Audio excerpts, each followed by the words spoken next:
Israel के Qatar पर हमले के बाद क्या आप समझते हैं कि अरब और मुस्लिम दुनिया इकोनॉमिक सैंक्शंस या एयर स्पेस रिस्ट्रिक्शंस पर गौर करेगी? और अगर फिजाई हदूद पर पाबंदी लगती है तो इसराइल के लिए क्या मुश्किलात हो सकती हैं? जी बहुत शुक्रिया शजिया मुझे इनवाइट करने का। देखिए, जब तक कोई मीनिंगफुल पेन कॉज नहीं होती इसराइल को, बाकी सारी मीटिंग्स जो हैं मेरा नहीं ख्याल कि वो इफेक्टिव होंगी या उतनी फ्रूटफुल होंगी या रिजल्ट ओरिएंटेड होंगी। हमेशा मैं पहले भी कहता आया हूँ, आपके प्रोग्राम में कुछ दिन पहले मैंने कहा था कि जब इस तरह की एडवेंचर या मिस एडवेंचर करता है, और ख़ास तौर पे इतना गासिब मुल्क जो ऑक्यूपायर है इसराइल, तो ये जहन में रख के करता है कि रिस्पॉन्स क्या होगा। अगर रिस्पॉन्स मीनिंगफुल होगा, जिससे कोई इसराइल को अपने फैसलों पर नदामत होगी या तकलीफ होगी, चाहे इकोनॉमिक हो, चाहे मिलिट्री हो, डिप्लोमेटिक हो, किसी फ्रंट पर भी हो, तो वो जाहिर है वो उसको कंसिडर करेगा। लेकिन अगर हम अरब मुल्क और मुसलमान मुल्क मिलते हैं और उसे कॉन्फ्रेंस होती है, एक रेजोल्यूशन पास किया जाता है, कंडेम किया जाता है और यूनिटी और सॉलिडेरिटी कतर के साथ दिखाई जाती है, तो मेरा नहीं ख्याल कि इसराइल को ये महंगा सौदा उसके पॉइंट ऑफ व्यू से ये पड़ेगा। वो समझेगा कि मेरा नुकसान तो कोई नहीं हुआ। बिल्कुल आपकी बात ठीक है। मेरा ख्याल है 50 से 60 फ्लाइटें रोजाना अरब मुल्कों की जाती हैं इसराइल के अंदर। एयर स्पेस यूजेज होती है सारे अरब मुल्कों की जब इसराइल की एयरलाइन उड़ती है। बहुत सारे इकोनॉमिक टाइज हैं, मिलिट्री हार्डवेयर है, और आपको शायद खुद सुनकर हैरत होगी कि almost one third of the equipment या वेपन्स जो मिलिट्री हार्डवेयर है इसराइल का, उसके नन अदर देन अरब मुल्क खुद खरीदते हैं। यानी हमारे अरब भाई जो दोस्त हैं वो इनडायरेक्टली या डायरेक्टली कस्टमर्स हैं उसी इक्विपमेंट के और मिलिट्री हार्डवेयर के। तो जब आपकी इतनी डिपेंडेंसी इसराइल पर हो और बाकी डिपेंडेंसी अमेरिका पर हो, तो आप खुद अंदाजा लगाना आपके लिए मुश्किल नहीं होगा कि ये बहुत मुश्किल है इस जिसको कहते हैं ना शैडो से निकलना या इन्फ्लुएंस से निकलना। मतलब सर हमेशा आने वाले वक्तों में इसराइल और अमेरिका वही करेंगे जो उनकी नेशनल इंटरेस्ट में होगा। खासतौर पर अगर अरब और दोस्त मुल्कों की जो नेशनल इंटरेस्ट है वो जुड़ी हुई है, अगर उनके साथ आप अलहदा कर पाएंगे, एक और अम्ब्रेला के नीचे आ सकेंगे, तो एक पॉसिबिलिटी है जो मैं समझ रहा हूँ कि इसराइल को एक तकलीफ हो, एक एलिमेंट ऑफ रिग्रेट या रिव्यू करने की एक अपॉर्चुनिटी हो। बट अदरवाइज उसके लिए ऐसी कॉन्फ्रेंसेस मीनिंगलेस होगी अगर सिर्फ हमने कोई स्टेटमेंट जारी करनी है। और दैट मीन्स सर कि इसराइल को क्लैरिटी थी कि वो ये जो कर रहा है, जो भी कर रहा है, उसको पता था कि कोई एग्रेसिव रिस्पॉन्स नहीं आने वाला।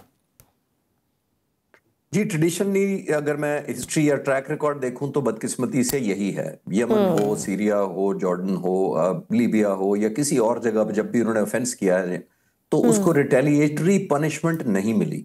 और रिटेलिएटरी पनिशमेंट को एक नाम मैं देता होता हूँ प्रोहिबिटिव प्राइस की। देखिए, दुनिया में जब कोई एग्रेशन मुल्क करता है तो उसको सबसे ज्यादा प्रोहिबिटिव प्राइस का ही कंसिडर करना पड़ता है।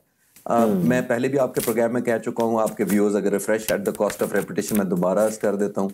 देखिए, जब आप प्रोहिबिटिव प्राइस दुश्मन अप्रोच करते हैं तो वो एक उसको रिग्रेट करने पर या दोबारा सोचने पर मजबूर करती है।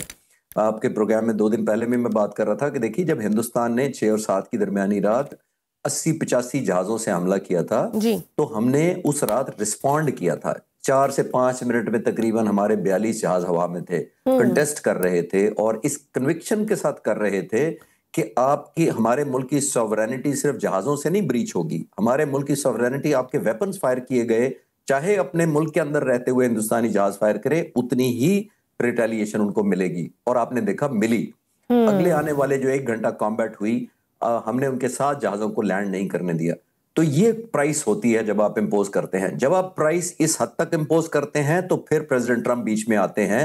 और मैं लास्ट वर्ड इस पे ये कहना चाहूंगा कि बहुत सारे लोग ये क्रेडिट देते हैं कि प्रेसिडेंट ट्रंप ने जंग बंद कराई। ऐसा नहीं है।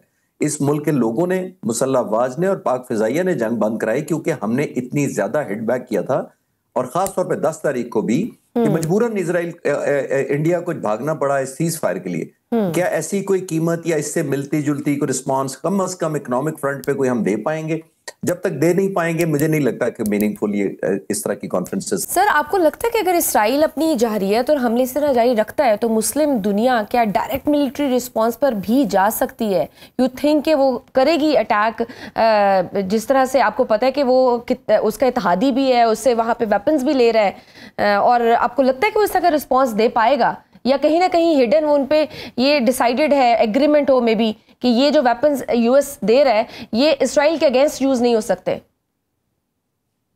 आशा जी, आपको सुनकर शायद हैरत होगी कि जो राफेल और यूरो फाइटर्स पर वेपन लगे हुए हैं, जो खास तौर पर बियॉन्ड विजन रेंज, जो हमारे खित्ते में लड़ाई हुई, जो मिटियोर है हिंदुस्तान के पास राफेल पर, जो 150 से पौने 200 किलोमीटर मिसाइल पर लगा हुआ है, वो कतर और इन मुल्कों को वो वाले मिसाइल नहीं दिए गए। इनको माइका और दूसरे मिसाइल दिए गए हैं जिनकी रेंज आधे से भी कम है, 50 से 60 किलोमीटर रेंज है। अच्छा। आपने नोट किया होगा कतर के पास भी तकरीबन 36 राफेल हैं, यूरो फाइटर हैं, और वो लिमिटेड वेपन दिए इसीलिए गए हैं कि उनके पास जो इजराइल का एडवांटेज ना इनके हाथ में चला जाए। पहली बात तो ये।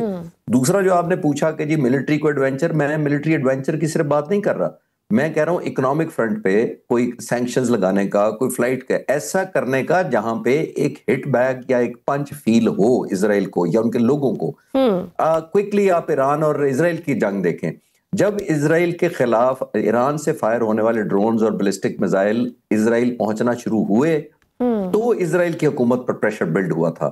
आपने नोट किया होगा, और मैं पहले भी डेटा देता आया हूं, कि इजराइल का जो रकबा है वो ईरान से 70 गुना छोटा है और पाकिस्तान से 40 गुना छोटा है। और अगर आप अंदाजा लगाने चाहिए तो केपीके का चौथा हिस्सा है इजराइल का जो ज्योग्राफी है। अगर केपीके के चौथे हिस्से तक इतनी ज्यादा पैनिक मचा दी उन्होंने, तो जो उनकी पॉपुलेशन थी तकरीबन 1 करोड़, वो रातों रात हुकूमत पर प्रेशर बिल्ड करने पर मजबूर हो गई कि हम तो सिक्योर थे हमेशा के लिए, हमसे कीमत क्यों मांगी जा रही है, हमारी रातें बंकर्स में क्यों गुजर रही हैं, हमारे ऊपर मिसाइल क्यों आ रहे हैं। ये प्राइस होती है। तो जब तक प्राइस उनके लोग या इजरायली हुकूमत और खास तौर पे जो decision maker Israeli prime minister है वो देंगे नहीं, तो उस वक्त तक बाकी, जैसे मैंने अर्ज किया, मिलिट्री जरूरी नहीं है, कम से कम इकोनॉमिक पे हम इकट्ठे हो जाएं, जो अरब मुल्क इकट्ठे हो रहे हैं या मुसलमान मुल्क इकट्ठे हो रहे हैं, ताकि कोई मीनिंगफुल मैसेज जाए। ये तो क्योंकि अब क्लियर हो गया है ना कि यूएस ने हमेशा प्रूव किया है कि वो एक रिलायबल अलायंस नहीं है। ऑब्वियसली उसकी प्रायोरिटी में इजराइल ही होगा, जहां उसने चूज करना होगा। और हमने देखा है कि अमरीकी हमायत और इत्तेहादी होने के बावजूद कतर जैसे मुल्क पर हमला हुआ।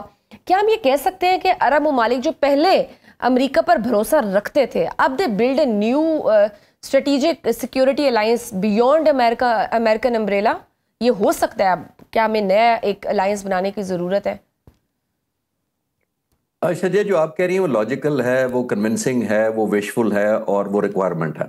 यहां तक तो मैं कह सकता हूं कि बिल्कुल सही बात है, लेकिन डूएबल है। वहां आके मैं थोड़ा सा रुक जाता हूं, और वो इसलिए रुक जाता हूं कि प्रैक्टिकल होना भी एक कॉन्सेप्ट का, जब तक एक कॉन्सेप्ट प्रैक्टिकल नहीं है तो उसकी इम्प्लीमेंटेशन का या थ्योरी में या कॉन्सेप्ट वाइज का कोई फायदा नहीं है।